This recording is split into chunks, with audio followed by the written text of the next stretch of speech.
exchange the cities. That's the first thing that they can solve. Alcune naturalmente non abitabilissime, però occupied and then remote. It's adapting and adapting and adapting, and that's why it's needed.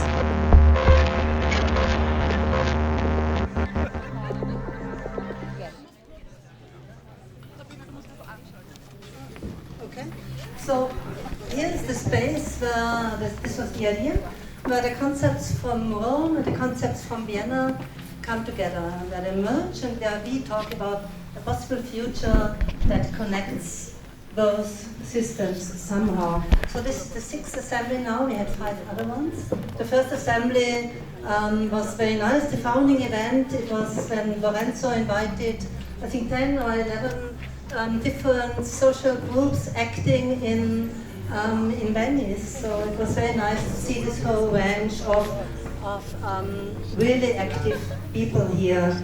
The second assembly was about typologies of coexistence. It was when Springtime was invited, a lot of people of Springtime, and people from Vienna of specific projects like the Sargfabrik here, that you see a co-housing project talking about the future of new typologies. The third assembly was about feminism, better living in feminism.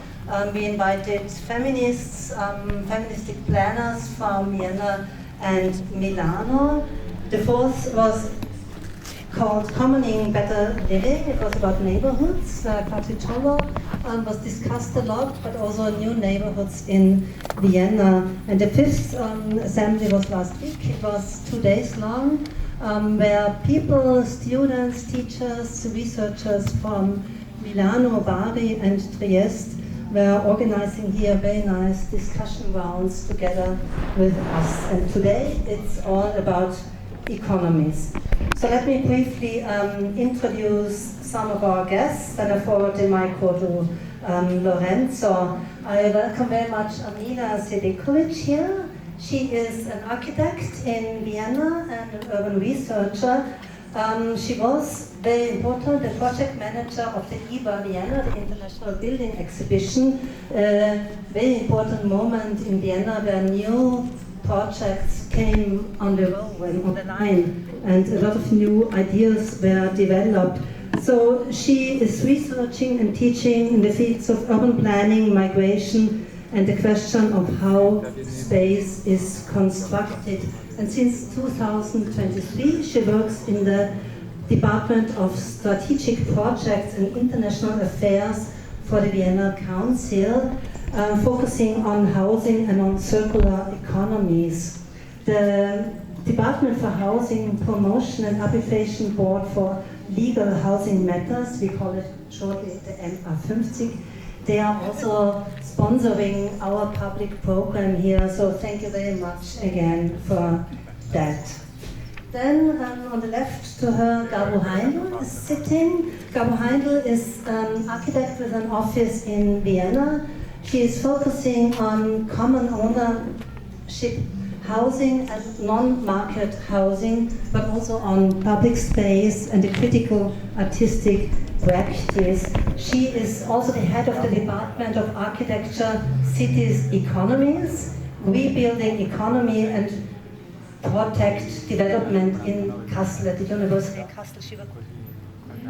She was founding this new department, and I think it fits perfectly today to our topic. She published a whole series of really interesting books, like the current book called Non-Solution, very nice. How can we find a solution?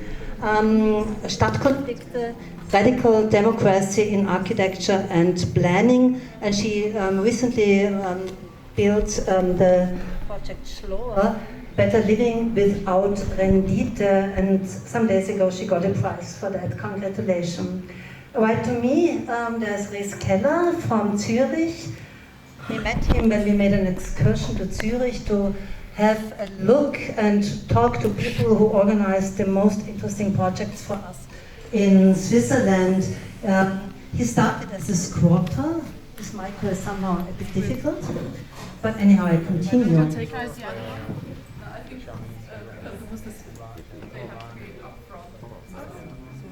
So, okay.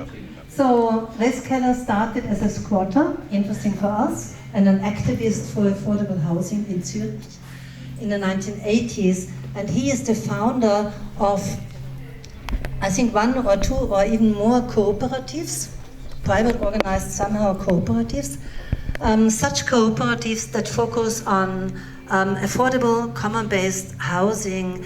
He and together with them, he realized some of the most astonishing projects in Zurich, like the Kalkbreite. Since 2017, Keller is an independent project developer. So in Zurich, he also managed the so-called Zollhaus project, housing mixed with common facilities and quite experimental architecture. So, Lorenzo.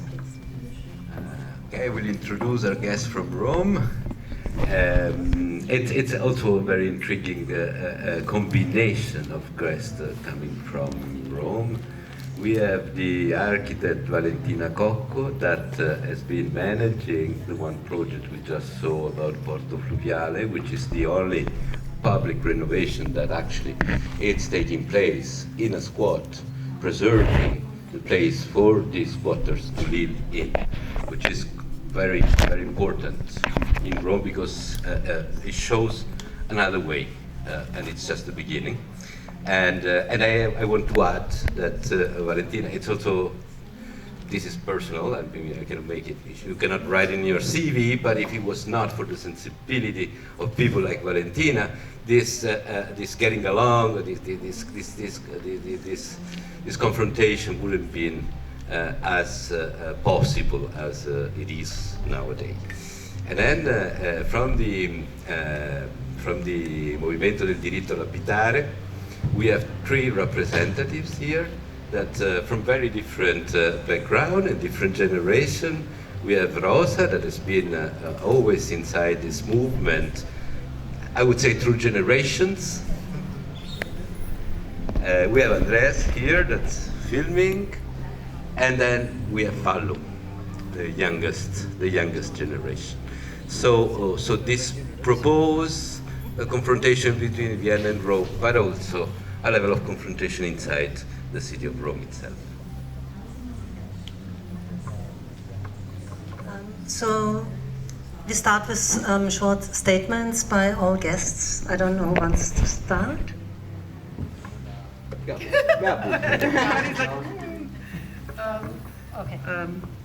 Okay, well, how shall we start? I think what is really super interesting is that that you labeled this discussion under the title of economies. And I think what we see is very different economies between Vienna and Rome, but all the direction is always very similar to the idea of affordable housing, right? Or of the question of like how can everybody afford a decent home? How can everybody not only afford a decent home, but also afford to also take part in shaping the city, to simply kind of be kind of a valid member of society? I think this is where we see very different approaches. Yet, like say, in a very superficial way, we could say top down and bottom up, or kind of provided and self-organized, squatted and organized within kind of supported schemes.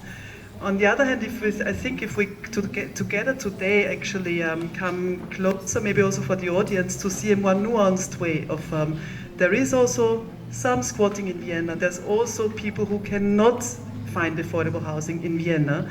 As much as maybe in Rome, there's also, of course, possibilities to also deal with the institutions, maybe, and also really to see how could we use institutional ways to also support, then again, the bottom-up movement. So I think this, to me, would be very interesting today to discuss.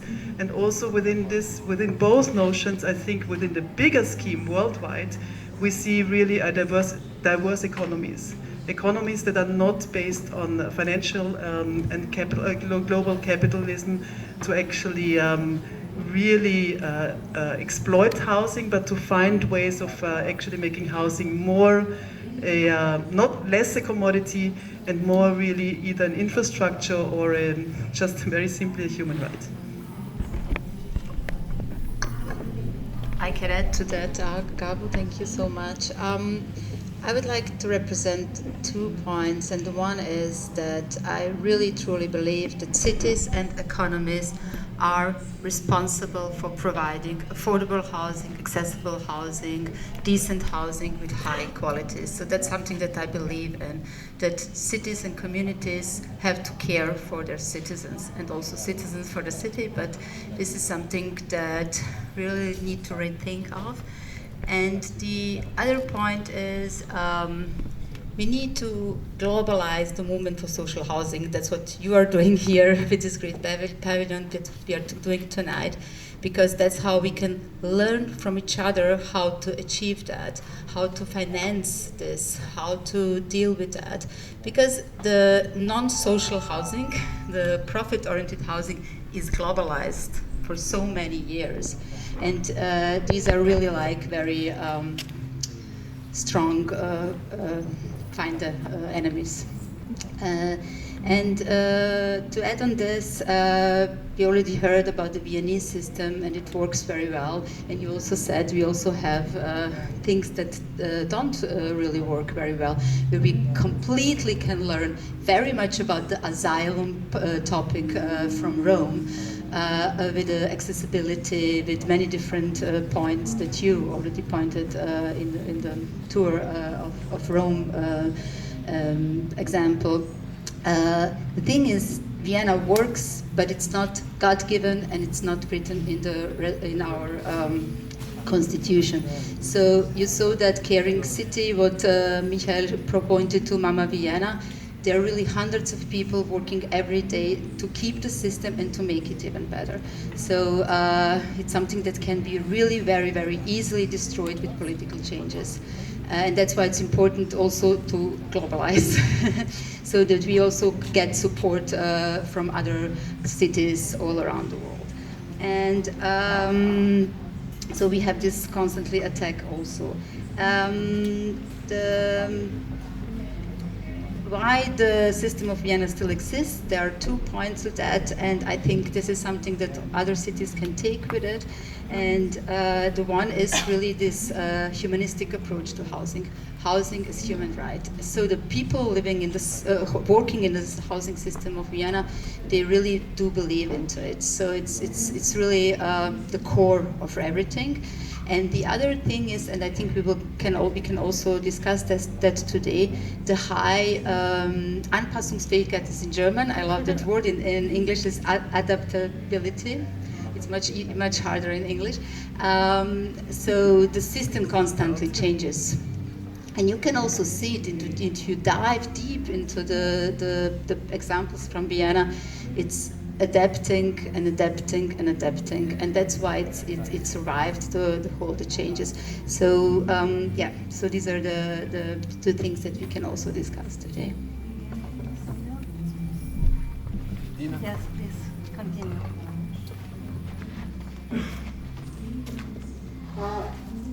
I'm sorry for my English. I prefer to speak in Italian. Oh, no. English would be great. It would be great. Yes, please. I work too much in Italy for the houses, and I forgot my English. No, it's perfect. No, ok. Allora, io ho seguito negli ultimi tempi tutto un lavoro legato ai finanziamenti PNRR. Diciamo che nasce con un programma della qualità dell'abitare, lanciato in realtà prima dal governo e poi acquisito dal PNRR, a cui Roma ha risposto con 3 proposte molto innovative. Finalmente, diciamo, dopo... So it's some years I'm working on this public finance that has been a national public finance for the former government that is allowing through also European money to which Rome welcomed the program by starting three important projects. Yes, yes. In realtà Roma aveva avuto una spinta sulla casa e il diritto alla casa con Luigi Petroselli, cioè negli anni appunto 80, dagli anni 80 dagli anni 70 agli anni 80 sicuramente ha realizzato una quantità di case pubbliche impressionante e oggi Roma ha 300.000 alloggi. We have to start going back to Mayor Petroselli that in the 80s made this enormous effort to produce public housing that allows now to say that Rome has 300,000 public houses.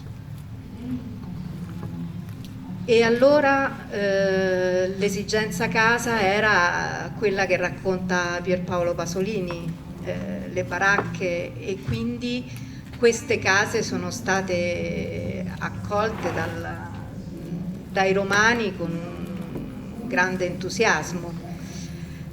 Dopo 40 anni abbiamo forse pensato troppo che potevamo vivere di rendita, questo mi chiedo io. So this is the Rome of Pasolini. I mean, the Rome of shacks and the Rome of that was there in the 70s. Getting rid of this was an incredible effort, and the Romans welcomed very much this transformation that took place then. But then in the last 40 years, probably we have been thinking to live on this experience and not doing anything about it.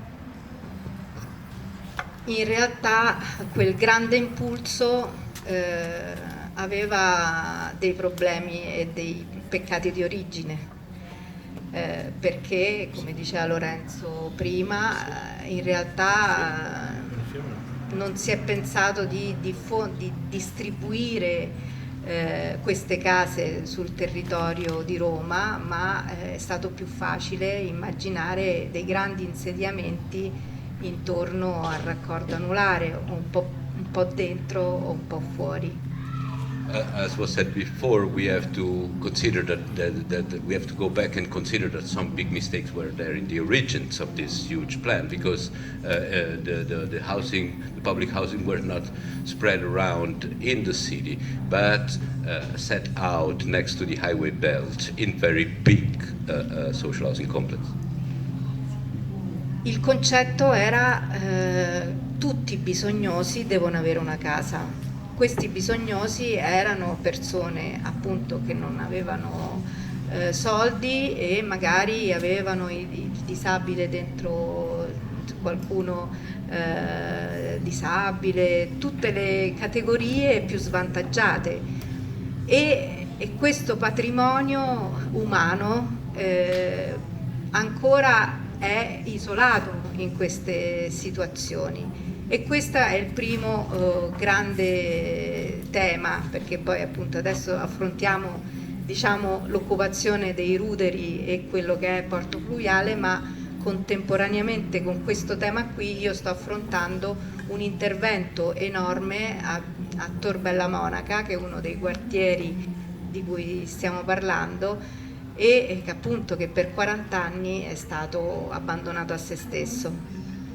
So all the low-income people, the one in need, and then the one with all the classes of fragility of the city has been put together in these big ensembles. And now we are facing here what comes out from the occupation of ruins and the reuse of spaces also downtown.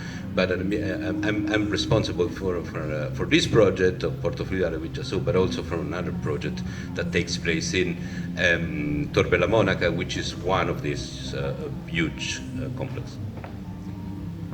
Quindi diciamo che è molto apprezzabile da parte dell'amministrazione il fatto che ha scelto con questi 3 interventi da una parte di affrontare come prototipo Tor Bella Monaca e come affrontare una rigenerazione di un grande immobile del genere, e dall'altra parte scegliere invece un tema come porto fluviale, perché il tema casa e qualità dell'abitare e quindi lo sviluppo di un modello alternativo di vivere bene e insieme passa per deve avere soluzioni molto differenziate, molto varie, e bisogna accettare di entrare nel merito delle tematiche più differenti, quindi da una parte appunto evolvere dal tema delle occupazioni che sono illegali, ma capire che quella è una fetta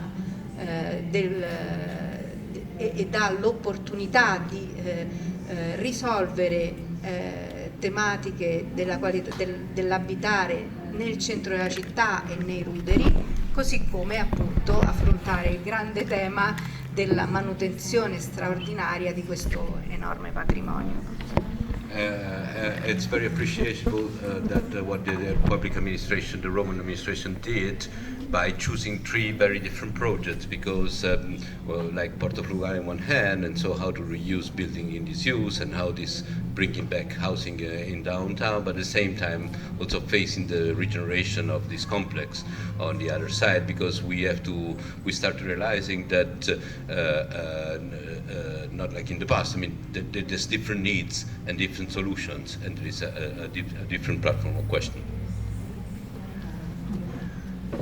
Per invece andare sul focus appunto di Porto Fluviale, erano un tema che aveva 3 grandi problemi. L'immobile era occupato dal 2003, era vincolato dalla Soprintendenza di Stato e non era nostro. Quindi abbiamo fatto un triplo salto mortale per trovare. We have to start, if we focus now down to Porto Fluviale, we have to focus about 3 big questions we had. The building was illegally squatted. The building was not our own property, and Era vincolato and then was also patrimony. So at patrimony control from the city. Abbiamo fatto un programma di valorizzazione usando una legge nazionale che permette agli enti locali di acquisire gratuitamente un bene se fai un piano di valorizzazione. Il piano di valorizzazione prevedeva di utilizzare il patrimonio vincolato con fini sociali. Il fine sociale è fare ritornare la comunità insediata e degli spazi socialmente utili al piano terra. Quindi siamo riusciti a utilizzare i fondi del PNRR e ad acquisire gratuitamente il bene. Quindi questa è stata una scommessa che stiamo portando avanti, che però non era così banale da... I mean, going through that was not given. We had to face this problem, so we had to show that this was public social interest for that, and this allowed us to achieve this public patrimony for free. And then this allowed also to gain the public money for from the financial resources, national financial resources. Col programma di valorizzazione siamo riusciti. And this has been all framed into a valorization program. Il programma di valorizzazione prevedeva di recuperare anche la comunità insediata, e qui abbiamo fatto un grande lavoro con l'università, che lavorava già da tempo, perché ovviamente i tempi del PNRR sono istantanei, quindi il progetto doveva essere presentato in un mese. Per fortuna c'era un grande lavoro a monte, se no non saremmo andati da nessuna parte, ma lì abbiamo fatto cadere la prima barriera: amministrazione, università, perché poi queste scommesse si vincono se ognuno non rimane nella propria stanza, e quindi con l'università, che aveva fatto un lavoro enorme di partecipazione e di accordo sull'idea di proporre all'istituzione un'evoluzione di questa occupazione, cioè abbiamo presentato il progetto che è stato premiato, anche è stata riconosciuta questo plusvalore. Okay, what was important is the fact that also university was working on with the building and on the building. So this allowed also to insert university and through university to recognize another characteristic that was asked by the public finance working with the community. So the legitimation of university and the work done by university allowed the city to go beyond the boundaries of what's possible to do in this kind of case. Sì, per concludere, così siamo tutti. Il lavoro è stato di partecipazione con la comunità insediata e che praticamente ha permesso di fare un bando speciale che permetterà attraverso, cioè le case diventeranno edilizia residenziale pubblica, però attraverso un bando speciale ci sarà la priorità per chi abitava nell'occupazione. Ci sono degli spazi pubblici al piano terra che verranno in qualche modo sia assegnati alla comunità già insediata però adesso si apre tutto il tema della gestione di questo immobile, perché abbiamo finito i lavori, a marzo finiremo, ma si apre un grande tema, cioè quello della gestione futura di questo immobile. Ovviamente il Comune di Roma l'ha acquisito al patrimonio dell'amministrazione ed è in tutto e per tutto edilizia residenziale pubblica, però appunto l'occasione è quella di rilanciare un modello alternativo. So all this possibility of this chance, this allowed to build us a path that went outside what's the regular frame of the public administration way of dealing with. So this allowed to work together in a participatory process with the community, and this allowed also to provide the community through this special project the possibility to maintain the living in the place, which is not given according with the laws of regulation of social housing. But now this is public houses, and now a new challenge. It's happening. Who's going to manage this public house where there is a long time self-organized community living in it?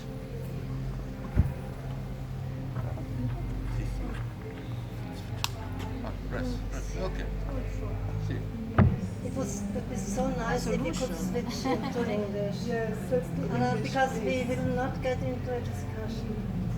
You speak English, so Yes, let's try it, please. In Italy we don't speak English. No, they do.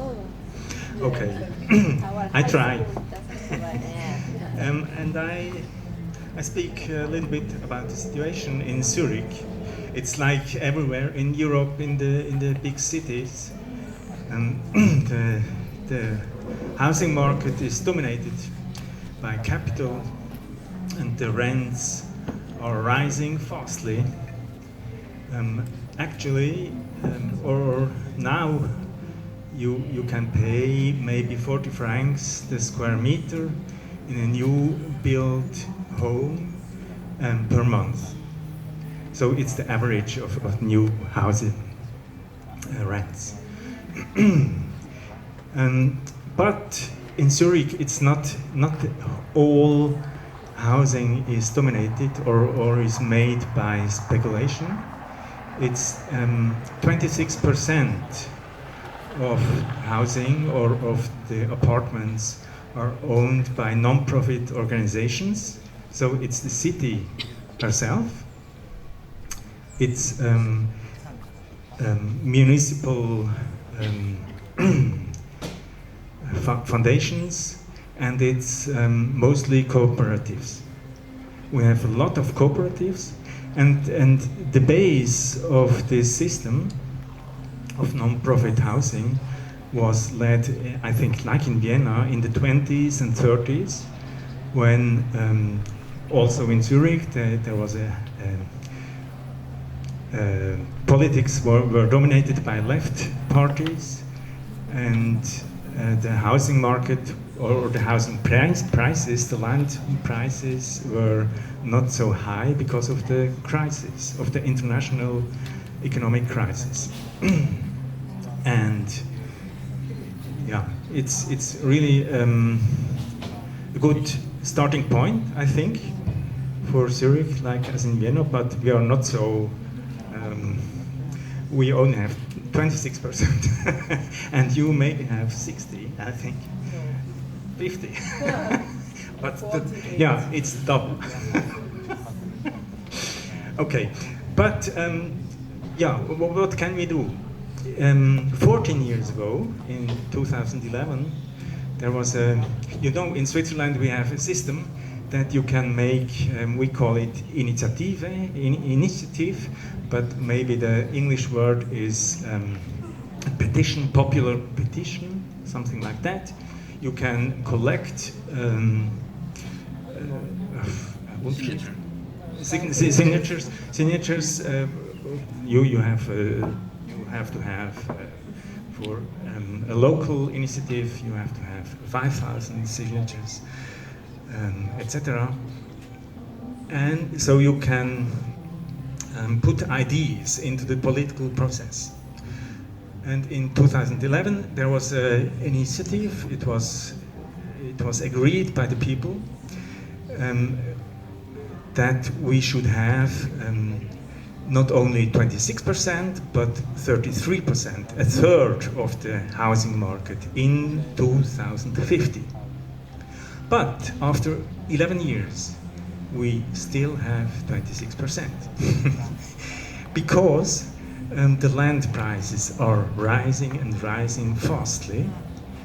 And so it's not possible for the city to buy such a huge, or so many pieces of land that we can afford it, or we can go there.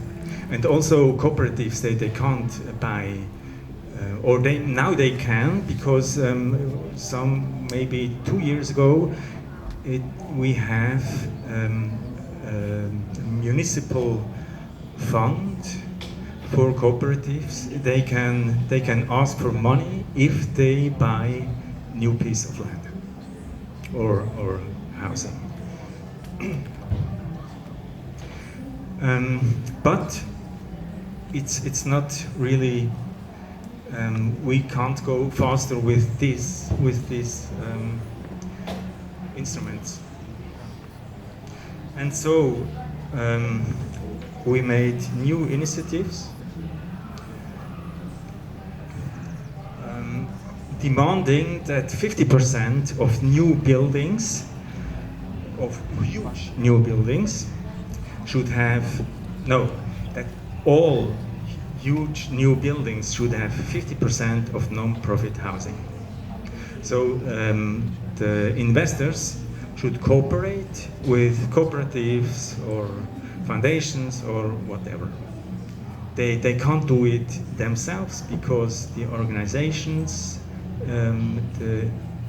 are not non-profit. To build non-profit housing, you have to have a non-profit organization.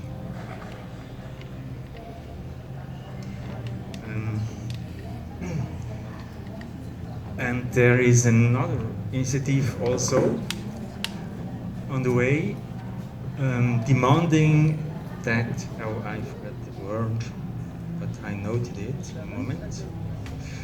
German, it's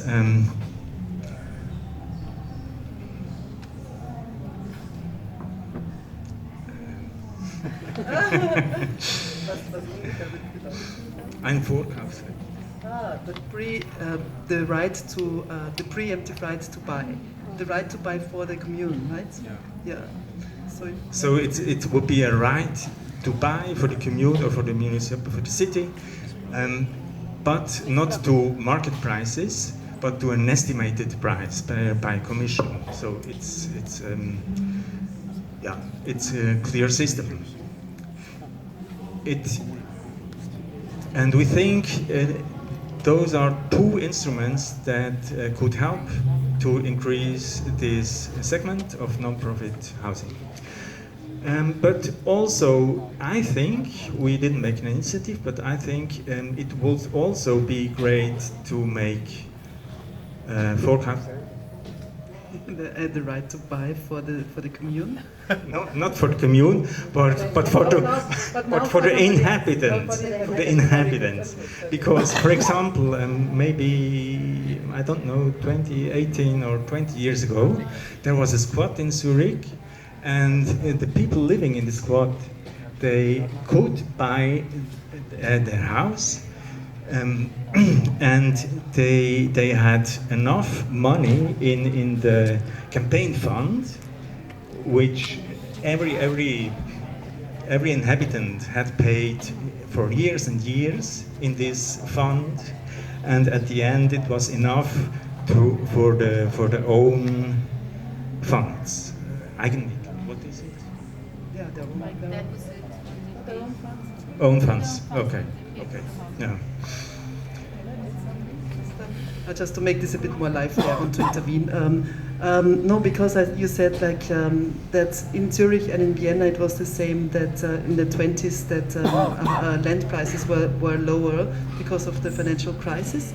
But that's not exactly the case, not only the case. I read Vienna case in saying, in fact, it was a very good rent control. Basically, you don't need a financial crisis to make land prices decrease. You can also fight for rent control, because if you have rent control that kind of caps the rents and makes sure that people have security in tenure, meaning like the good contracts, you know what happens? You cannot make so much profit of rent of other people's. And if that's happening, those who are speculating on making profits do not want to build anymore or not and want to invest. So that was also one of the cases why land prices sunk then. So basically there's different ways, and I think rent control is one that we shouldn't forget. So I just wanted to add another instrument. Super. Thank you. Maybe a word about Kalkbreite, my project. Because the affordable housing is not everything. We heard about it also from you and from you. And I think it's important that people can participate in the vision, in planning of housing, etc. And then, so for Kalkbreite, we just organized. We didn't ask the city. It's the city-owned site, but we didn't ask. We just made a public workshop, 2 days, with the question: what can we do with this site? What would be the best for this site? And 50 people participating in this workshop. They did in 2 days. They wrote this vision. We finally realized. After 8 years, we had first we founded an association to fight, and then we founded a cooperative to make the change. And now we there have not only what was planned in the beginning, not only a parking place for tramways. That was the idea of the city, only parking place for tramways, mid in the downtown in the city. But we have a house with 100 flats, with a cinema, with 4 bars and restaurants, with shops and bureaus, and a lot of common spaces, and a huge wild backyard and green roofs for everybody. So I think that's the difference we can make by inviting people into participation. Sorry, there is one Thank question. Money. Who put the money? It's too long story. Sorry. Public or private? No. Private. Yeah. It's not such a huge problem in Zurich. You have some tools. It's not really cash you get, but you can get loans from, for example, from the city pension fund. And yeah, but You have to learn about this. yeah, it's another system also. It's another banking system. I can add something. I wanted to say that in my statement, but I was like, okay, not too complicated. I think to find the money is the easiest way. If you don't believe it, So you come. no. I think you need to find people who believe the same like you. That's what I said about humanism, about humanistic approach, about human right, the politicians, the administration, and also the construction association, housing association. Then the money is not a problem.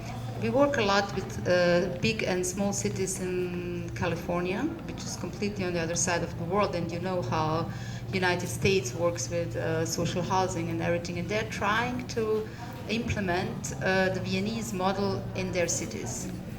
So what they implemented is something that we call Reichensteuer, like this Luxus tax, what you told us about in Vienna 100 years ago. They look into it, where is the money in California about housing, and they said every house that is being sold over $5 million, so the mansion tax, they call it the mansions, you know, the big houses, you have to pay 4% for the fund, for the social housing fund, the transition cost. So you can always find, and then they're working on the structure behind, on buying the land, on telling the people that social housing is normal, so things like that. But that was also for them the easiest way to find the money, because money is all around, you know, you just have to find the structure. But if you don't have the politicians and the administration and the architects and activists behind you, it's very, very hard. Money is really, that's what I learned from the last year in the exchange of the cities. That's the first thing that they can solve, to find the money. But the other things are much harder. But I think you're...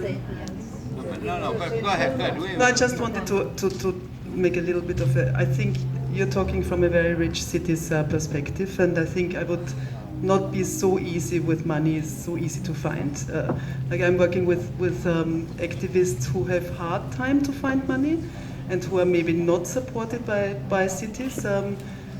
So it's really hard work to find the money in some of the cases that I was working with. But it was nevertheless possible by direct funding and by really working for, and you have to have time.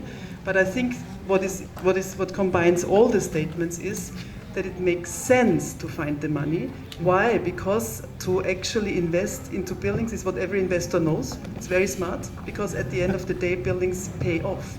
So in this sense, if we collectively find and work hard or easy, depending on the situation or a condition, but it makes sense because to invest in collective housing is such an powerful investment for longer term, because buildings get easier, cheaper, and rent gets lower, and we can actually then reinvest and do more and more. And that's what, for instance, Mietshäuser Syndikat, a syndicate structure in Germany and Austria that is very bottom-up is co-organizing, for instance. But it's hard to do this money finding. Thank you for that. Take it money are everywhere, and then it depends also from the will of.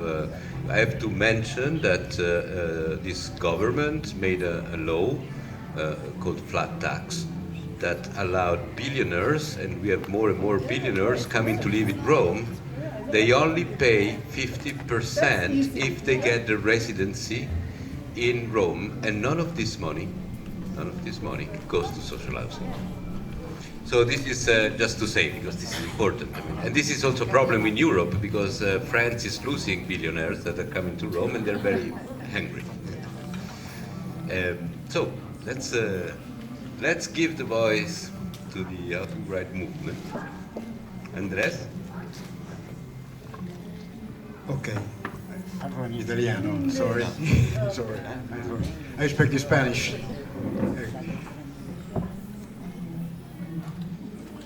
Allora, io devo parlare come rappresentante del Movimento per l'Abitare di Roma.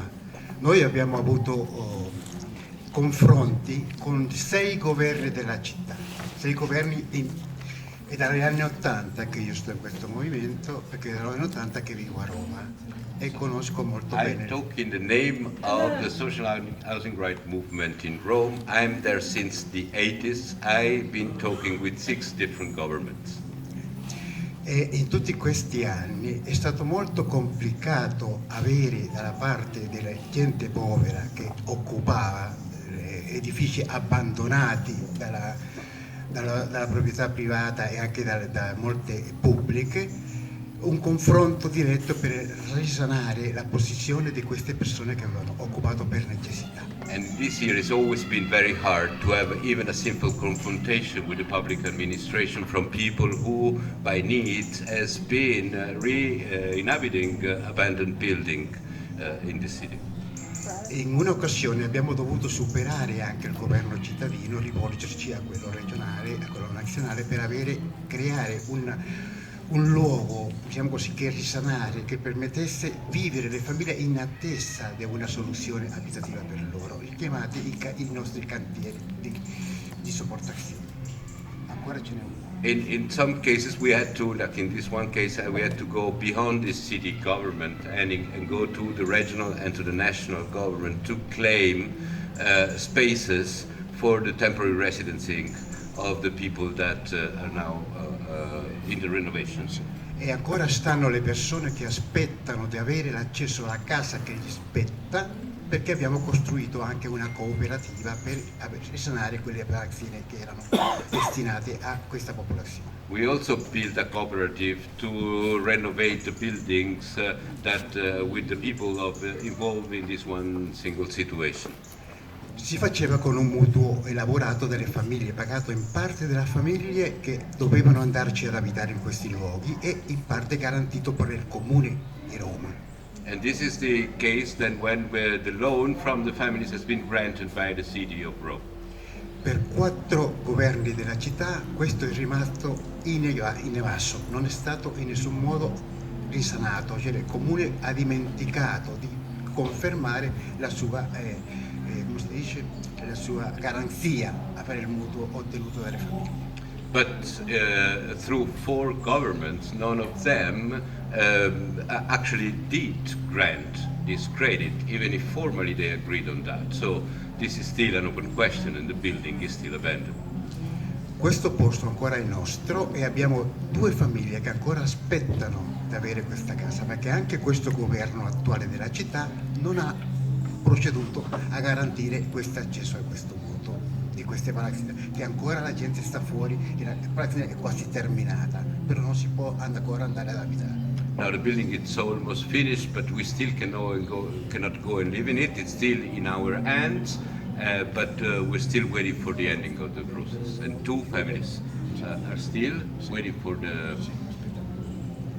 still waiting. Stanno ancora nel contenuto.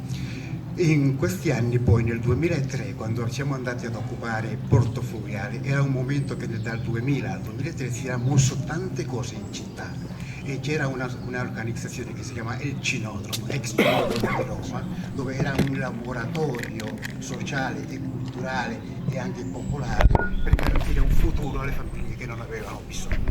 The occupation of Porto Fluviale arrived in 2003. It was already some years that there was a big lively discussion, and there was created an informal lab, Acrobat, Cinodromo, discussing the strategies for the housing the lower classes. In quella sede abbiamo inventato l'occupazione di Porto Fluviale e poi successivamente anche quella di Casale dei Merode. perché era lì dove si organizzavano sia le ricerche dei luoghi abbandonati, come era Porto Fluviale, come era Casale, che era una fonte di speculazione per la città e per il paese. So this is then when was organized the occupation of Porto Fluviale, together with the occupation also of Casale de Merode, which is another place not very far away from there. So this workshop created the strategies for gaining these buildings.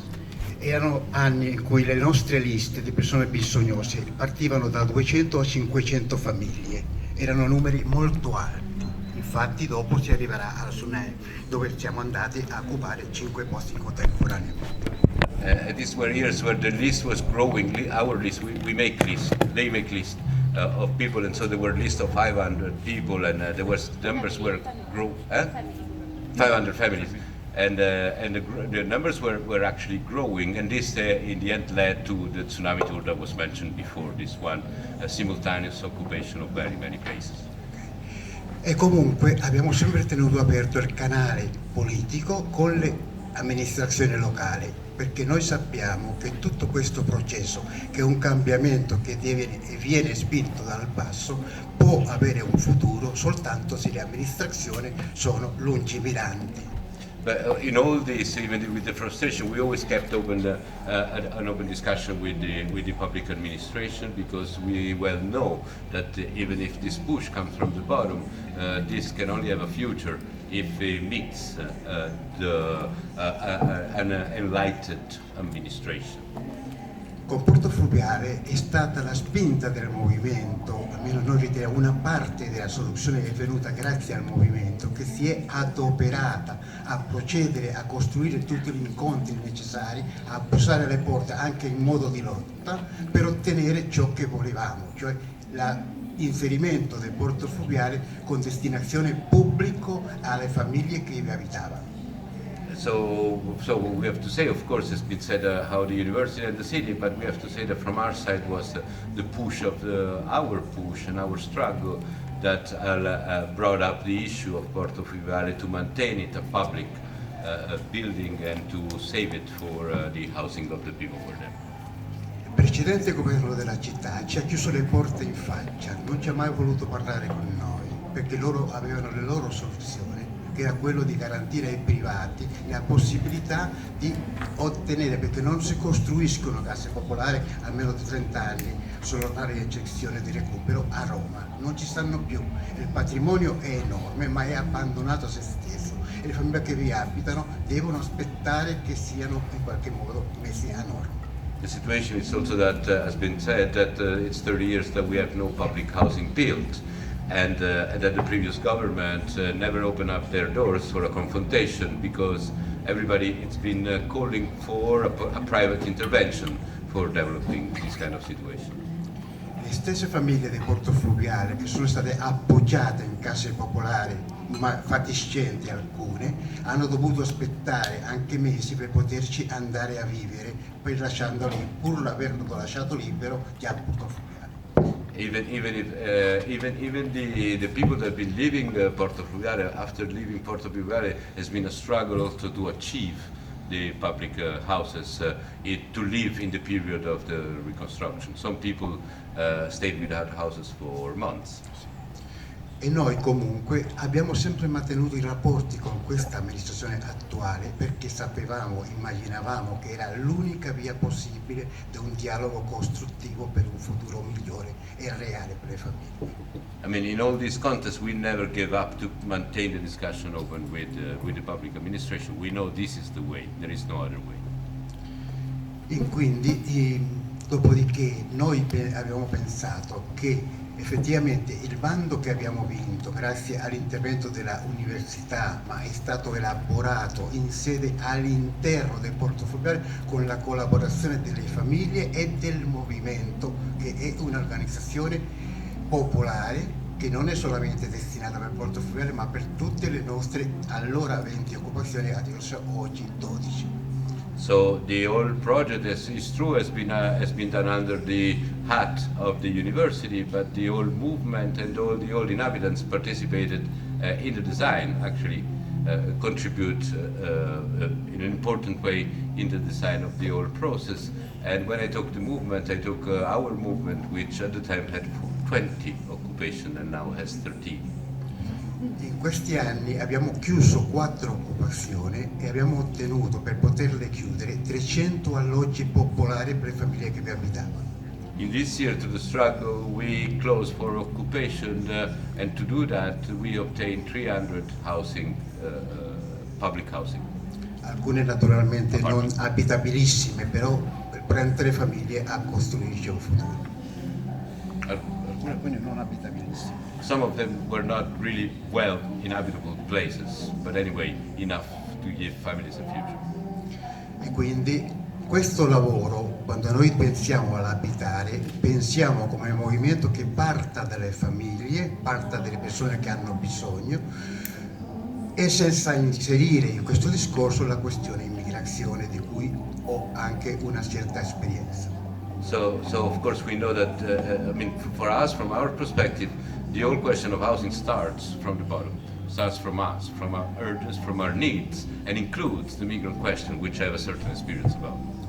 Perché le famiglie che stanno dentro al nostro movimento, che noi guardiamo e controlliamo, sono tutte aventi diritto ad accesso alla casa popolare. Non c'è nessuna speculazione in mezzo. Also we control that all the people that work with us and struggle with us, they all people that they need the access to, they have the right to access to social housing. There is nobody that is speculating on that. Per questo è il nostro movimento, essendo così serio e politicamente fermo nelle sue posizioni, è molto difficile per l'amministrazione prenderci il giro e anche ascoltarci, perché devono mantenere un equilibrio politico molto ma molto chiaro. So this is it's also very critical for our administration deal with us, because in one hand we are so straight and so clear that we cannot be manipulated. In the other hand, sometimes it's even difficult to discuss with us because our position is very transparent. Finisco.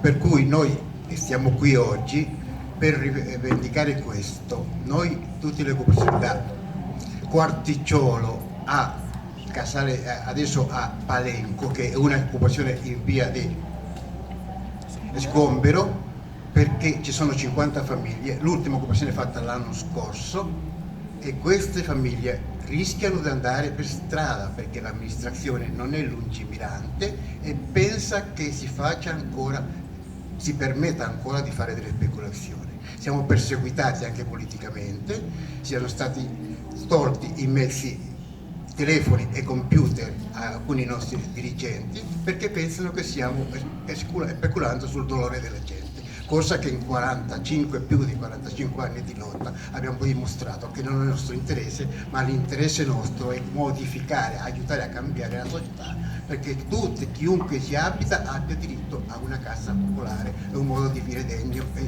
dignitoso. So we are open in the discussion with the public administration to Porto Fumare, but in the meanwhile we have other occupations that are under eviction, and so we have to say that the public administration is not fully enlightened, and also the government that's put some of our leaders of the movement under control, take away computers and telephones, claiming that they are speculating on people's needs. And of course, this is horrible, and we are also here to claim this now. I have a question. Is squatting tolerated by the city of Rome, or what's the legal condition of squatting? Vuole sapere se è legale, se è tollerata. Sì. Rispondi tu. Sì. L'occupazione, allora, la legalità che determinano loro, delle legalità per il nostro governo significa soddisfare il loro modo di vivere, essere sfruttati nella campagna, nei lavori di servizio e nel lavoro del turismo, con stipendi bassissimi che non ti permettono di pagare un affitto. La gente che ha bisogno, noi pensiamo che sia legale risolvere la propria necessità, che è un tetto. Noi chiediamo un tetto, perché tutti gli spazi che noi prendiamo non sono case, sono abbandonati e noi ci dobbiamo mettere sia sforzo fisico che monetario per ricostruirlo. So we have two different concepts of legality. From the state, legality, it's that people are exploited in their work, not having the right to have a house and to work 24 hours in somewhere where very far away from this where they stay, with no granting of house. For us, legality, it's the right of housing and giving everybody a house. So two completely different concepts.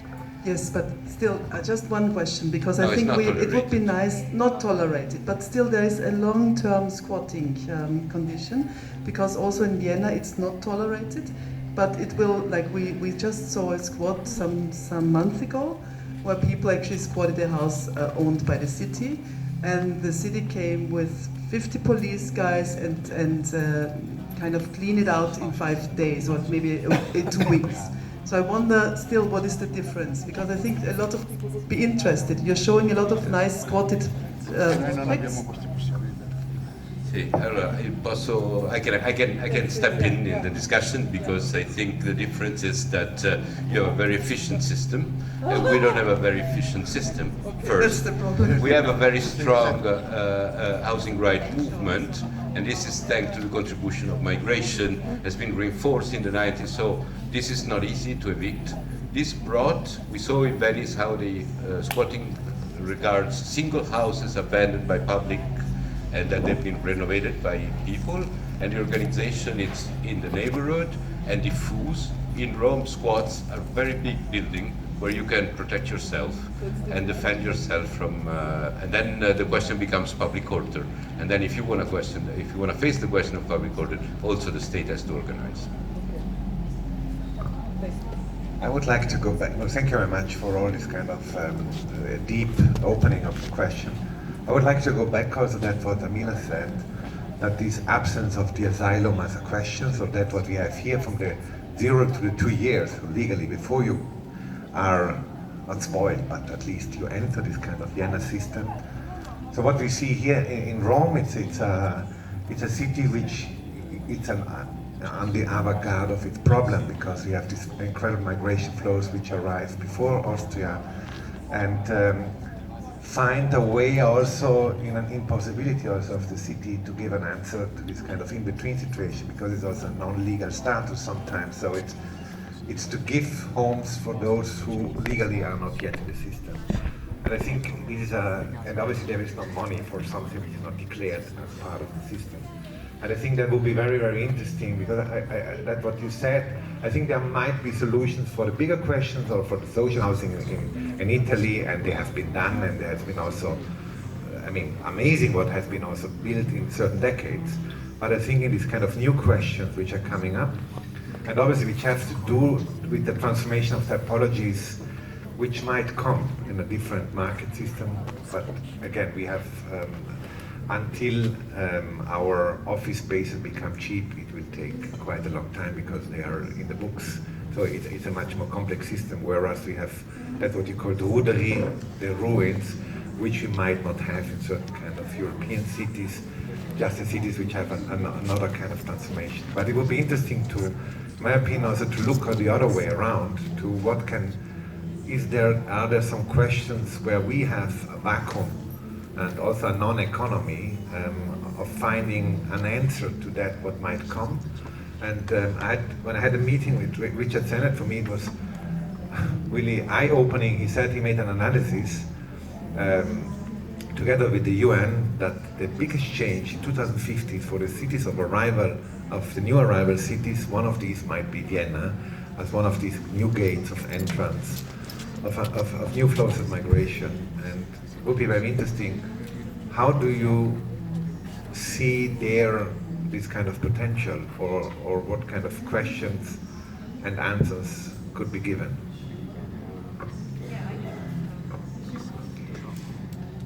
I don't know where to start, in a way, because Vienna can be a very including and very, very excluding city. So including also the alternative ideas, including and putting them into the system, because there is a system that works. So you can, the city talks to everybody in the history at last. Like when we think about 70s, about spotting project, where at the end the people the activists get the contracts with the city, and they are still living in these houses, or they're still taking care of this housing. So the city of Vienna can do that, can incorporate very easy. In 2015, with the arriving of many people to the city of Vienna, that also worked very well, because the city worked with NGOs and organizations, because the city knows how to do that. And also newly organized NGOs at that time were also incorporated, like the Train of Hope and all these things. But we are facing now a problem, because we are excluding people from the system who have just arrived. And the one ticket, the housing ticket, is like you have to live in Vienna for 2 years. If you are European citizen, or the same as Europeans, or same as Austrian citizen. And that means in many cases 10 years of living in Vienna. If you're a migrant, if you're coming from a so-called third country, because you need to have at least 5 years of a working visa, and not just a family visa or student visa. So it makes it really complicated, and it's very important for the city of Vienna that there are people who keep telling the city, this won't work like this if we still keep excluding people who are in a very high need of housing. And this is not, I know you have to, every system has barriers, and you have to earn. In Vienna, in Red Vienna, it was also, you had to earn the entering the system. But this goes for 10 years or something like that. And people, and the system of Vienna also worked always very good with the private market. But the private market completely changed in Vienna too, because Vienna was also discovered very late, but also discovered by the investors.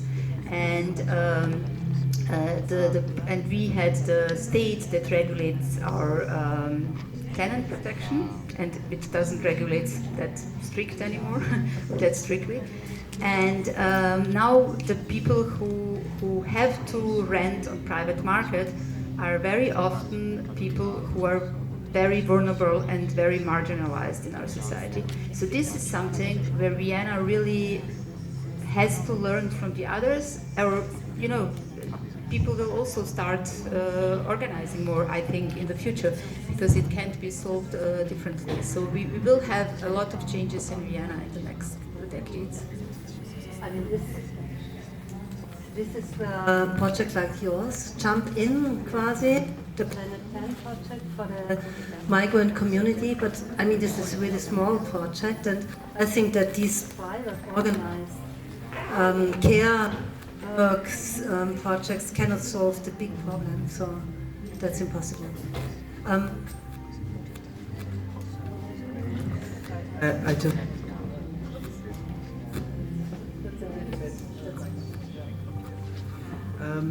when you said investors discovered Vienna, I made a note and I wrote Vienna also discovered in the investors.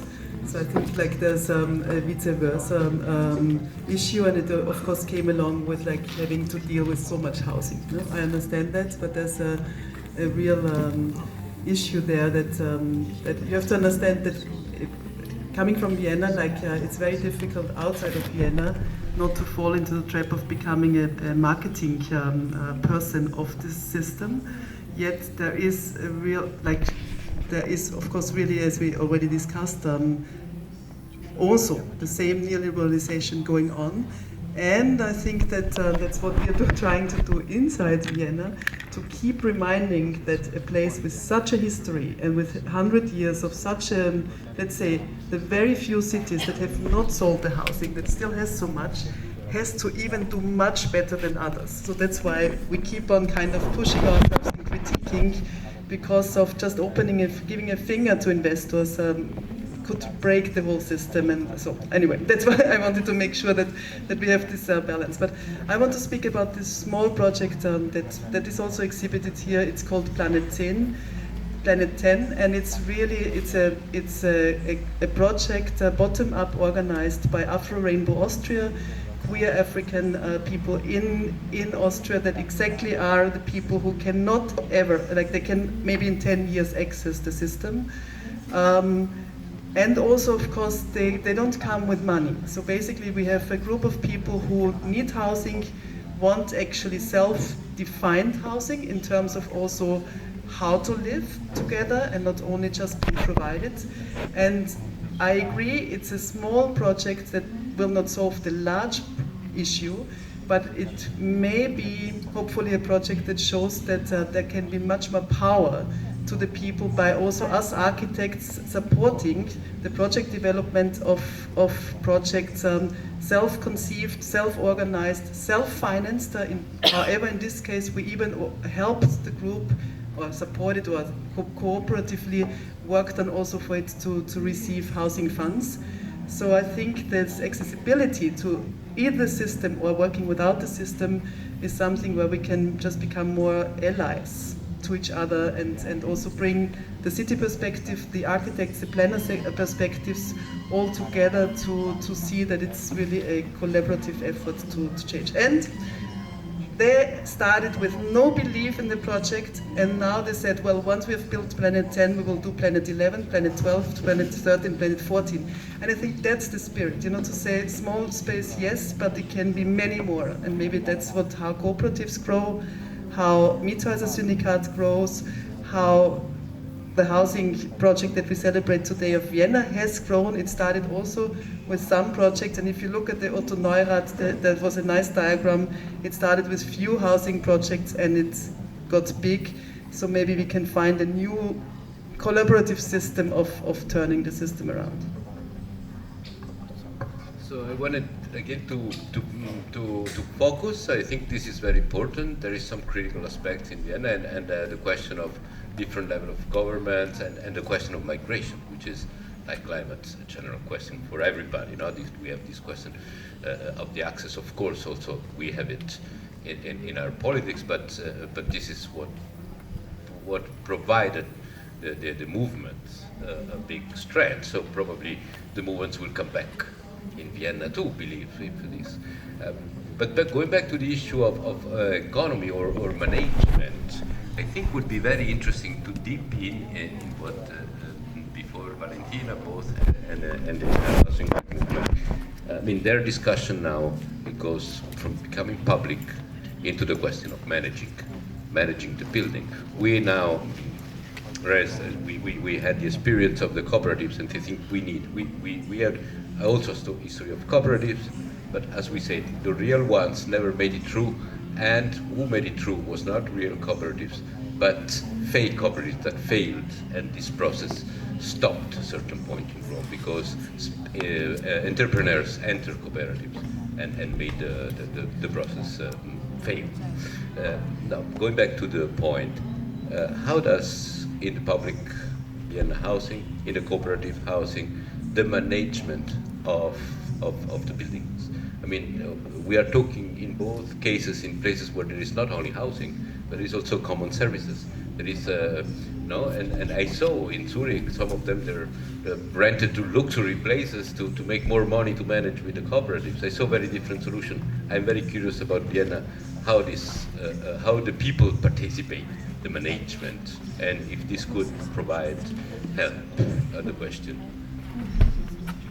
May I just clarify, because to understand it right, what do you mean with management? Do you also mean to build it? No. You mean just to maintain it and to care about it. Yes. But this is also the question not only to Vienna, also to West. Yes, so yes. Who is maintaining Kalkbreite? Is it an external thing, or do the people do it by themselves? Who is paying them? Is this a not paid care work? No, there is a lot of paid work. And I think we search professionals to make these jobs of maintaining and renting the spaces and cleaning, and we also have a guest house or 2 guest houses. We have to maintain it and organize it, and it's, I think, The cooperative, Kalkbreite cooperative, I don't know because since 10 years I'm away from it, but I think there are around 20 people working for it. 20 people living for it, maybe with 60 or 80% jobs, but it's quite a business. But you also have a level of democracy in the management. I think you're talking about representation, no? Because I would be also interested in the Kalkbreite, who is how are renters represented in the decision making. So renters have their own assembly once a month. They organize it themselves, but one member of the staff and one member of the cooperative Vorstand, what is it, cooperative board, take part in it, and they have a budget. Also, they have 10,000 euros a year to organize some things or to buy some mobiliar. I don't know, but it's only restricted on their own on the building, on Kalkbreite building or on Zollhaus building, and maybe in 5 years there will be a third building in Dübendorf. It's near Zurich. And that's organized per house. And once or twice a year we have the General Assembly, and it's normal.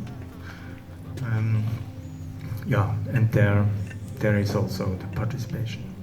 But the participation mainly focus on tenants' problems, on living room problems, on gardening problems, I don't know.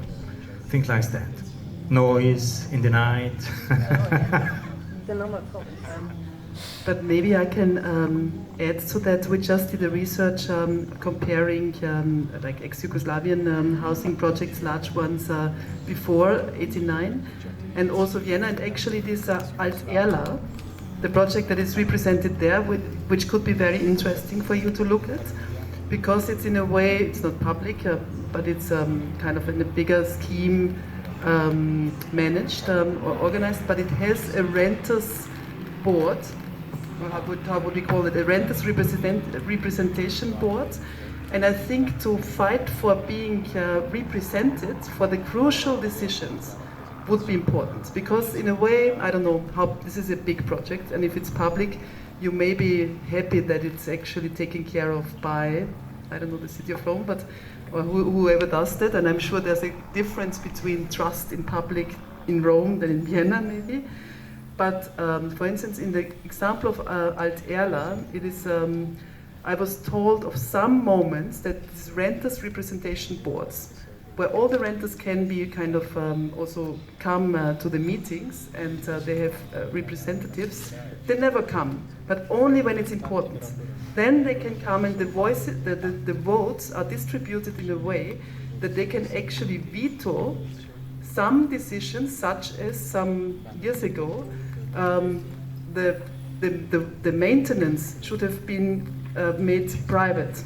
You know, and that means outsourcing, and that means, of course, that then you'd have less maintenance of some sorts and so on.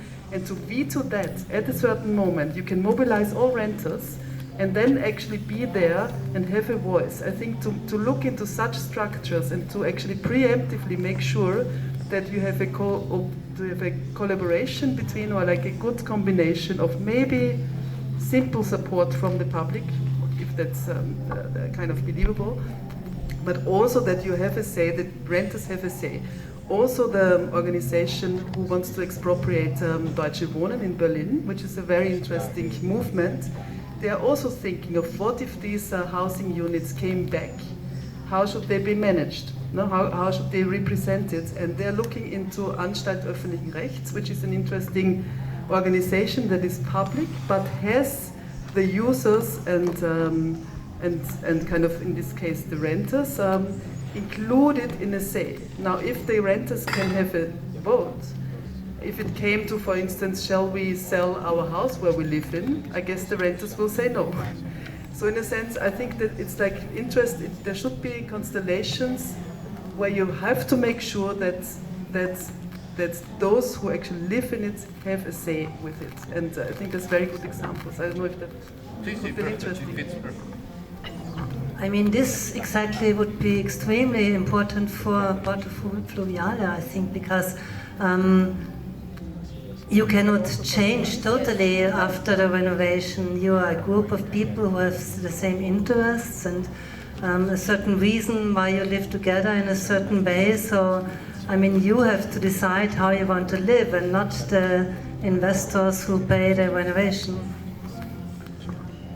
I have a question, maybe also for Valentina as a representation.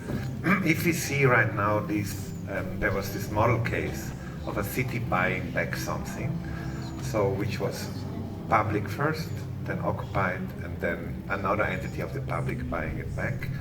So that would be interesting. What was the evaluation of the price for that kind of property? How was it calculated? And could we have just here seen 100, but there are much more occupations?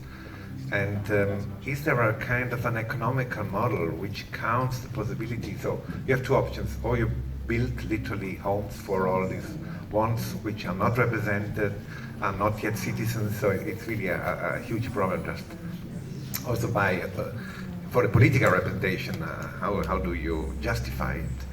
And is this just one house which has been built and occupied and then rebought, or could it be an economical model for the city of Rome, which literally could work in buying back some of these kind of entities like Springtime or others which have proved to be socially important, and also as a way of a praxis of living which is sustainable?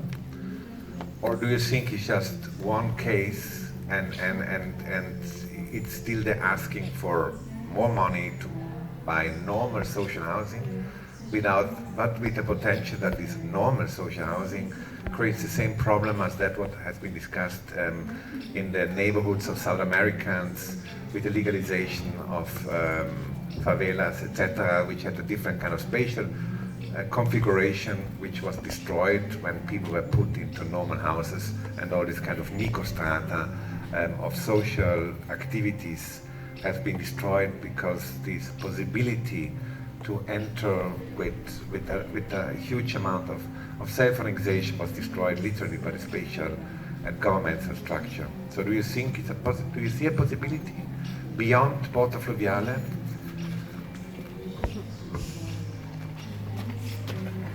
Spero di aver capito.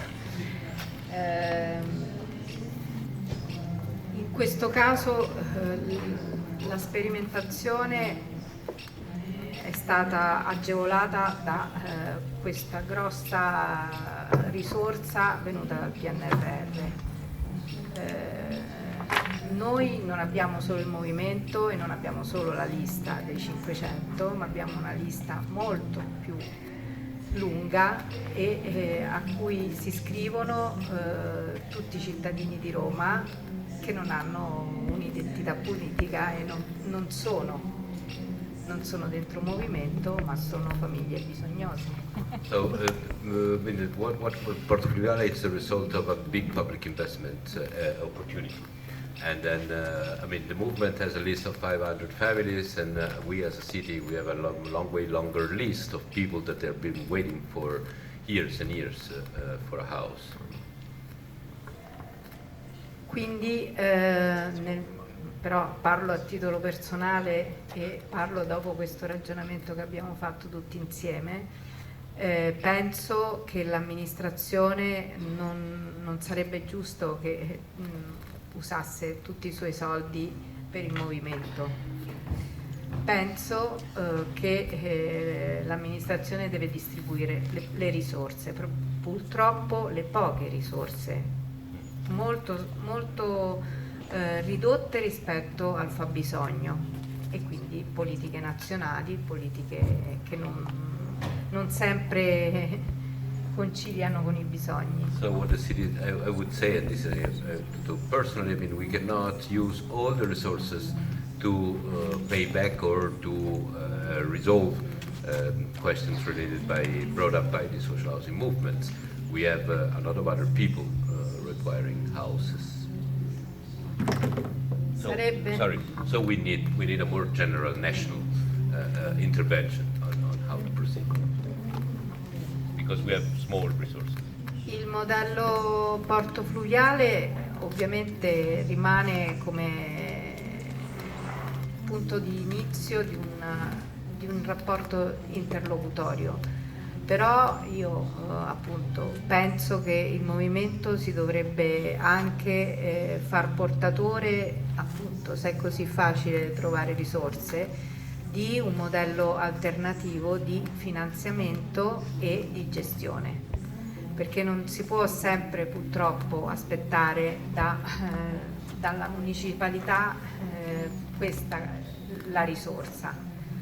Purtroppo è così, nel senso che io vedo, appunto, vi ho parlato di Tor Bella Monaca per farvi capire, per esempio, la mia urgenza, diciamo, come funzionario dell'amministrazione è di rimettere a posto quel patrimonio vetusto per tutti e pensare di, per esempio, su Tor Bella Monaca 1267 appartamenti, non abbiamo potuto pensare di movimentare tutti e rimettere a posto tutto l'immobile, ma proprio ci sono questioni proprio ormai pratiche che è difficile da gestire. La mia urgenza è quella per dare dignità all'abitare di tantissime persone, anche quelle che non sono nel movimento, e rimettere ordine, perché in questi 40 anni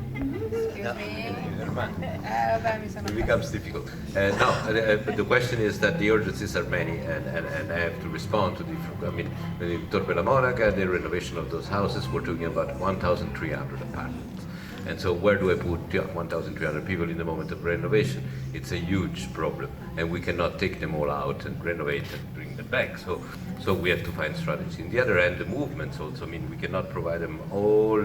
I mean, of course, we did an experimentation. We are very interested in develop and open up a door to this possibility, but we have to say that we cannot provide all the money needed to solve all these questions. So the funds has to be also founded in the strategies, and the fund can also has to come out from other sides. I mean, the movement itself, the private domain, the national laws that provides us tools that at the moment are not there to face the whole question. But again, Res said that the most easiest thing is to find money. So, what is the big difference for us, really? I mean, is it probably the people, those people in Italy probably were never able to get money from a bank, like you got in Zurich, or? Okay. Okay. I wanted to respond to Michael's question about, let's say we convince, or like we get a political movement for the right of first refusal. I looked in my cell phone, Vorkaufsrecht translates, at least in Diepel, right of first refusal, which supposedly is the city can refuse, or like can make sure that it's refused to sell to a private developer and can buy itself, or the renters. And the question is the price. Maybe not so much the money, but now how much do we pay for a house? And that's the problem with what we call expropriation or socialization, or like right of first refusal, Vorkaufsrecht. How much can a house cost, or a whole area or so? And I think there again is very interesting, super good work being done in Berlin, because they've been actually demanding to have many units to be expropriated, socialized by the city of Berlin. And there's different opinions. And of course now, those who want to make the money say, well, we want a market price or less than market price. But you could also say, oh, it's very interesting, but actually taxes, in fact, the way you pay taxes, you value your house is much lower. Yeah? So let's go from this price, yeah? And we buy from this. Or if we would think the future of the house to be rented only with capped rents, we could calculate not market rents, but actually kept rents, and suddenly we are also at a different price. So I think what we need to do is not only mobilize and lobby for more kind of socialization and bringing back housing units, but also for another way of calculating the price. And we know that the market is very good in solving, in kind of, or those who are kind of into profit making, they know exactly when houses have low value in order to pay taxes, but have supposedly very high value when it comes to being bought. And I think this power of numbers we have to also tackle. And then I think we're getting into richer political discussion to also discuss, to really be super precise there. Therefore, I was interested what was the price the government paid or the city paid for the area. Because you said you had a tree problem, beni culturali, it was not yours and it was squatted. No. And then how was it legalized and what was the price? It was public, they got it for free. Okay. They got it for Yes, free. of course. No. So this is the... Sì, però ha comprato 2 palazzine. No, non Ne abbiamo. ha comprato una e ne comprerà la Vabbè, seconda. ma non entriamo. Okay. cioè- Now I want to step in because it's important. We got a level of administration. We got a response. We have no administrative tools to do what you were talking. No, però... C'è questo. How can I talk about the level? It's political, because if you want to talk about spin time, it's never been made very clear the amount of money that the fund that in Switzerland pays to grant credits to houses, now the pensions fund. This fund in Italy provides public patrimony to private investors. So changes role completely in the last 20 years. The cap that was there as a law through the 60s, through the 70s, in the 80s has been taken away. So we have no protections. And so the question is, spin time probably was paid very, very little money. It's not clear. We ask, it's not transparent. Probably between 3 and 6 million, something like that. And now they to pay back, they ask around 100. This is impossible because then the administration would be attacked by the legal, the balance jurisdiction, legal system. So now the strategy is to give them another place, which is less clear how much it values, how much, since it was so little paid, how much they would pay for it, how much resource. So in this unclarity, I think they're finding other solutions. I want to add another element. This is one question, which is very open, because I think we need a shift, a political shift. And at this point in Rome, we definitely need a political shift to face the immensity of this question. We need to talk about tourism. It's also corroding all the housing patrimony downtown for short-term uses. And we have to add another element that we will discuss in another assembly, which is also how to claim land that is not available for building. That now the uses, then of course I'm my opinion. I'm not the city of Rome, and I'm an activist, and so.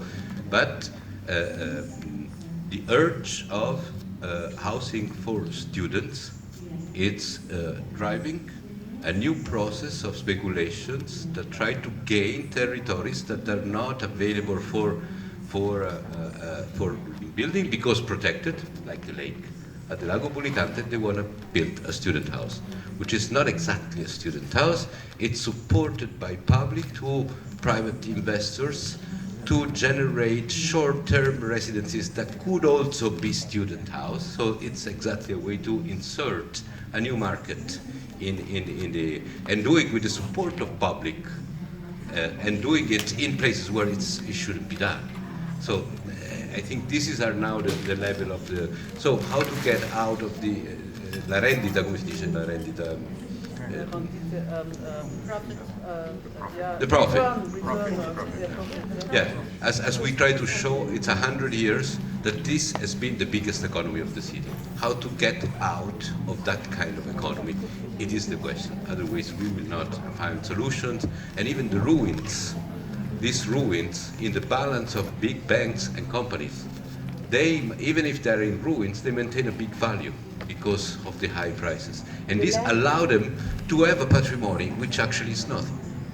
In Porto Fluviale abbiamo un po' invertito questa tendenza. And what we try to do in Porto Fluviale is to invert this Non tendency. abbiamo pensato alla rendita. We kept away the Quella ha un valore profit. enorme, We sta kept a away the profit. 2 chilometri dal Colosseo, dal centro di Roma, abbiamo fatto 2 kilometers away from city center, from the Colosseum, we have been granting social housing. We are granting social housing. But of course this has been done because the property was public and was given away through a process that was granted. We need tools. In Italia non c'è più il prezzo dell'esproprio, non si espropria. In Italy there is no Il more valore di expropriation. mercato, quindi The only value recognized is the market value. Solo Sandro Medici con Bibolo l'ha fatto. Viene a comprato il comune adesso. The question of money, if you own the house, the city of Rome, it gave it to you for €1 maybe, or I don't know. It's your buildings. Is it right? No. I think the city still belongs to it. Or? It belongs still to the city. Belongs to the city. Okay. You have to look that you have an organization that the city can give or sold you the house, and from this point you can get money. If you don't have a house, you can't get real money. But if you have a house and you have a plan how to invest and what you will do, and you can Allora, I need to translate. Se la casa è pubblica non può fare soldi, non attira soldi, quindi deve essere venduta a chi ci abita. Se la casa è pubblica non attira soldi, deve essere venduta a chiunque a chi ci abita, e quindi quello che suggerisce Renzo è di... Ma lo stiamo facendo questo. No, ma di darlo a un'organizzazione autonoma che può raccogliere i soldi. Questa è una cosa che a Torino lo stanno facendo questo. È un soggetto terzo. So in Turin this already happened, and this is what we look forward. We're very interested in the process. Just one thing that, because you said there must be a right for inhabitants to buy. I'm not so sure. No, I didn't say that.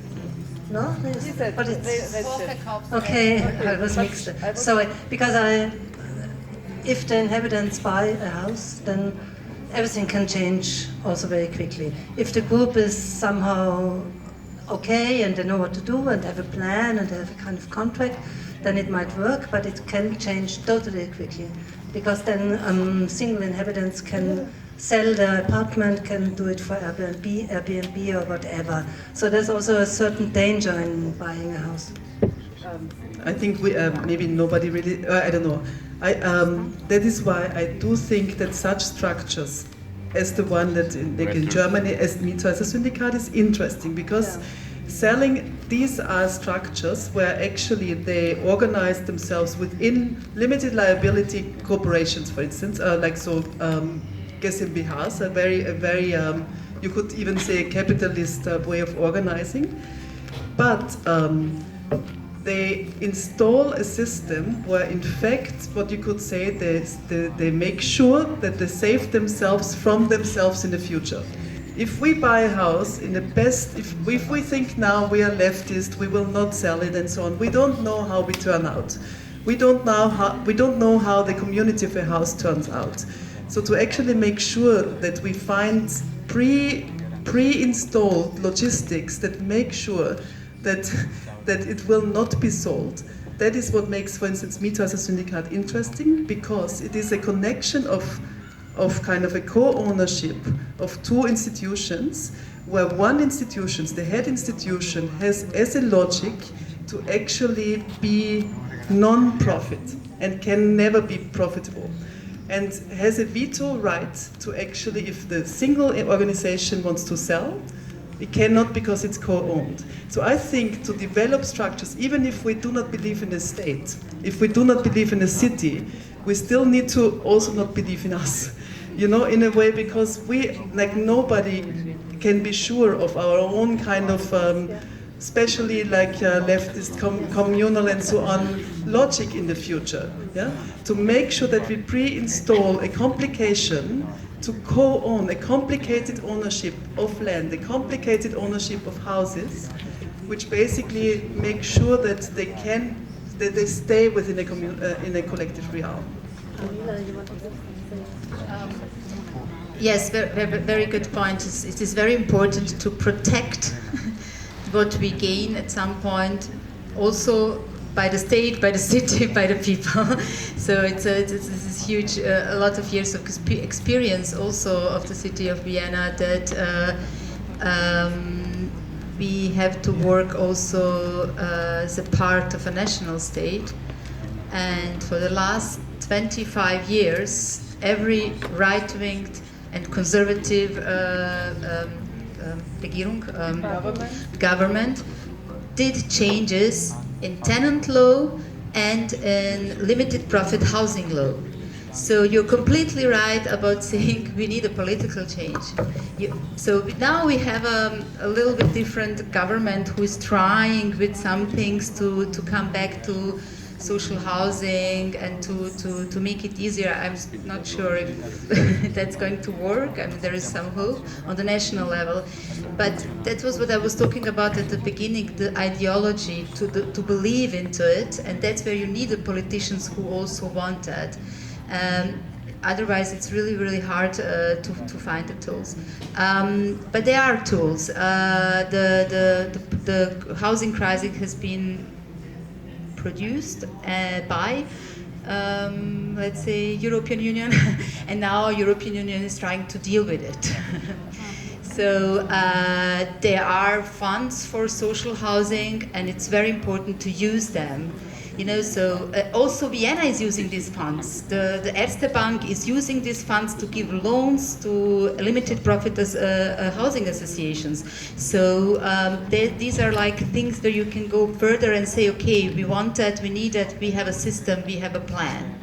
So you know, and the trust has to be gained, you know. So if there is no trust, you have to try on the other level and the other levels, so to get the good experiences, so have the trust. And what we haven't been talking today, and this is what makes, I think, the whole discussion a little bit harder, is the so-called third sector, the limited profit housing associations. That's what we have in Vienna. So you are we have houses that are public, that are owned by the city of Vienna, managed by the city of Vienna. There are tenants organizations also there, but this is where the city of Vienna does this. And then we have limited profit housing associations, because we have a state law for limited profit housing associations. And that's where you can also be part as a cooperative or not a cooperative, and this is something that can solve a lot, but you have to establish this system. And il problema va risolto con 1000 soluzioni. Yeah, it's very interesting because it's like market oriented, but for limited profit market oriented. So and this is something where you know, where there is a new space of action when you have that. And it's not self-organization. easy. It came out of self-organization, out of settlement movement 100 years ago. So this is, and after the Second World War, they made this law on limited profit housing association, the city of Vienna, because they realized, the city of Vienna together with other partners on the state level, because they realized they can't solve the problem by themselves. So this mixity of many different approaches is very, very important to work on. I think that what you said before, Gabu, when you spoke about your little example, I think it's one of the most relevant examples for that problem which Valentina said at the beginning, that she has on one side a public house problem to solve, and then we have this entity which are creating all this kind of enormous neighborhood work. And the same which is going on with the discussion of Leoncavallo, etc. So I think it's a little absurd that this strategy has not been taken over to create really autonomous zone, economically autonomous zone out of this just culturally autonomous zone, and to buy it back. And I think there are so many activists and the movement with 10,000. I mean, the nice thing about Mietersyndicate and Habitat, it has been studied how to scale it. It has been economically valued, and I think that would be an interesting point, that you have all these special houses which provide more than just housing, which make neighborhood centers, which could be literally protected and create a chain of activities throughout the territory and become even stronger and resist. Just very simple, because you pay it back. I don't remember if the number was 3 or 30 million, which Leoncavallo would have to buy back, but I think it was 3. Yes. So it's not that much. That's nothing. And if you would have a crowdfunding just of all the people which went to the demonstration, and you prove that putting this 1 or 5,000 euros, and you get even interest higher than the bank, you could find a way which is very low-key, even unideologically working, and I think that's really interesting. Just one sentence, because I'm giving it all with me. We just did a project, a second one, which is already finished, with 3 million is really nothing. With 6 million euros, not one person had money themselves to do the projects. They started, and the project was called Schöner Leben ohne, now it's called Rendite. It started with Schöner Leben ohne Raiffeisen, which is basically to live better without the biggest bank in Central Europe. And they managed to get all the 6 million euros without a single euro from a bank. By direct loans, exactly. By actually, you could say, in all the demonstrations, you have people who they give a loan of 500 euros, 1,000 euros, and only you have a maximum of 50,000 euros. Why? Because the organization is in a way that you always have to be able to give back the loan. So you cannot have bigger loans because it gets difficult for a house. So there's a very intricate, very smart system that they've developed in Germany with Austria. In Czech Republic, they're starting this now, to actually say 3 million euros to secure a house or a big house, is nearly nothing if you manage to get people. I mean, this is what I spoke about. It's not so easy, but it is possible. And then, however, to secure, and this is part of the system, to secure the house for never being sold again within this veto logic, that is the whole syndicate structure, and becomes part of a larger structure. And these can now support the next buildings with the money even now. So I think this is very smart. This is real self-organized financing. And I think they are really willing to turn over the knowledge, so everybody can contact them, and they are happy if there are more projects emerging. Ho una cosa per finire. Io volevo dire soltanto che le famiglie che compongono il movimento, che tutte partecipano alla scelta del movimento, sono regolarmente iscritte nelle liste di accesso alla Cassa Popolare del Comune, almeno il 90%. Il 75% circa è già cittadino italiano. I ragazzini stanno prendendo ora la cittadinanza. Mia figlia l'ha preso 2 settimane fa la cittadinanza italiana, quindi fino adesso non aveva nessun diritto. Ora che l'ha questo diritto, è così che funziona la legalità per noi. Cioè l'accettazione di questi percorsi obbligati che già esistono. I just want to go back to the question of legality, because all of the people that live in the squats are in the public list of requiring of houses. 75% achieved Italian citizenship. All the kids are achieving the Italian citizenship. So we are doing our best to put ourselves in the condition of legality. Chiudo dicendovi che tutto il processo di trasformazione dell'abitare passa necessariamente per le scelte del cittadino individuale che si aggrega dentro i movimenti o dentro alle associazioni diverse che ci sono. Le vendite di case popolari alle famiglie che le abitavano è stato sperimentato a Roma 3 legislature fa. quelle le case del centro di Roma che sono state vendute ai cittadini che l'abitavano, poi sono state rivendute al triplo del valore per le famiglie ricche che la volevano in centro città. Quindi la gentrificazione, allontanare i poveri dal centro della città. So going back, also about buying and buying back, it's already three administrations that Rome sold public patrimony to the renters. But this has been demonstrated now that provide gentrification. They sold the public, and so this was the wrong choice. So the question is, so it's not another problem, the problem of social variety movement, but all citizens should organize in association movements in a way that this becomes the way to face and to negotiate with the public administration. Questa è un'amministrazione illuminata, questa attuale, ma ha molte catene che le tengono ancora preso, non ha la libertà di scegliere il miglioramento delle condizioni di vita dei cittadini. So even if this is an enlightened administration because of the work it's doing in Spain time, it's still related and linked, and it's tied by chains that in Rome are very strong, and that the public administration should get rid of the chains that tied it to the private how do you say it? Rendita. Profit.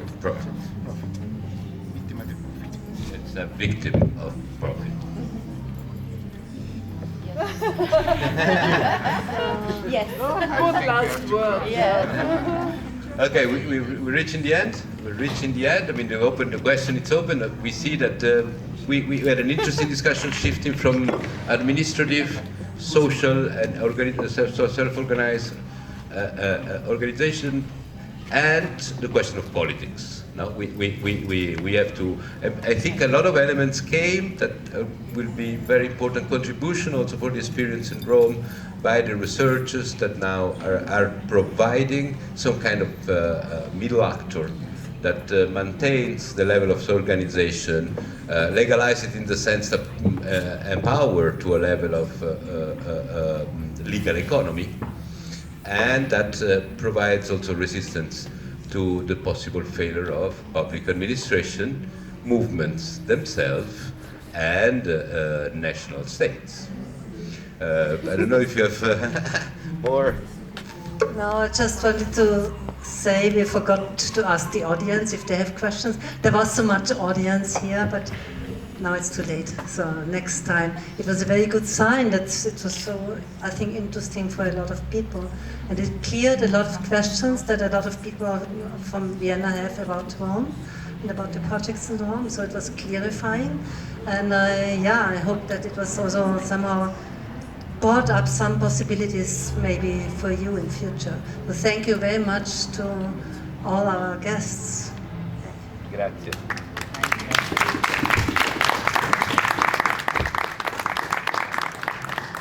Now we go home.